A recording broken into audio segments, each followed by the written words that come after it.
Rinck, c'est un ensemblier décorateur qui a été fondé en 1841 en Alsace et qui est à Paris depuis 1871. Et aujourd'hui, c'est une centaine de personnes qui travaillent sur 3 sites en France. On est une entreprise d'architecture intérieure avec ses propres ateliers.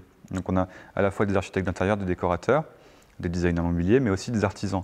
On a souvent coutume de dire d'ailleurs que finalement ce qui nous rassemble tous, c'est le dessin et l'ornement. J'ai commencé par faire des études d'histoire, un peu de journalisme. Et puis en fait, assez jeune, je suis parti vivre en Angleterre et monter des entreprises plutôt dans le domaine de la mode masculine.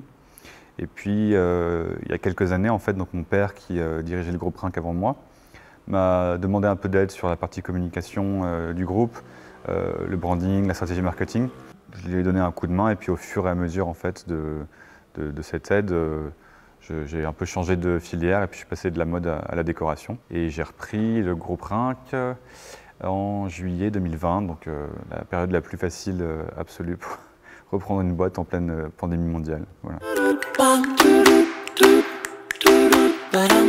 Alors, l'inspiration chez Rinck, elle est infusée tout autour de nous parce qu'on vit sur 180 ans d'archives, donc forcément on met un peu nos pas dans ceux de nos aînés, mais ça ne doit pas nous empêcher d'innover, on ne doit pas se sentir bloqué par notre histoire, c'est hyper important.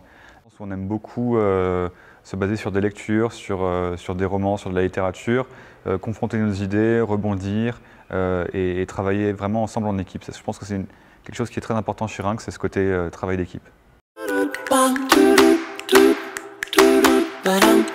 En fait, on s'est rencontrés avec la maison Thévenon, je pense vraiment sur un ensemble de valeurs assez communes, des sociétés familiales, une histoire de transmission de père à fils qui se fait vraiment dans la confiance et en même temps une nouvelle génération qui a envie de prendre les rênes avec la volonté d'infuser pas mal de créativité, beaucoup de projets. Moi, j'étais à l'initiative de la création en termes d'artwork. J'ai peint, j'ai proposé un peu les bases du travail. Et ensuite, on travaille comme ça en collaboration avec Elisabeth notamment, qui fait les développements et qui, elle, a vraiment une main et un œil textile assez spécialisés. On est parti au tout début d'un très beau dessin qui date des années 30. Pour un insert de verre églomisé qu'on avait fait pour un meuble à New York en 1939. On est venu le casser de façon très cubiste finalement et le reformer. Et ça a été le premier motif de cette collection. Et puis alors à partir de là, on est parti sur beaucoup de choses avec toujours l'importance du trait. Je suis très excité de voir tout ça sorti. Je suis très content qu'on puisse faire une exposition ensemble à Milan, qui est vraiment la capitale internationale du design. Et je pense que ça va être très très beau. Et en début d'année, on a présenté notre collection EB, qui est donc notre collection signature. Sinon, la grosse actualité de Rinck, c'était qu'on a fêté nos 180 ans cette année. Alors l'actualité de Rinck, c'est beaucoup de collaborations, notamment, puisqu'on a sorti notre première collection de papier peint en juin 2021 avec la Maison Fromental à Londres.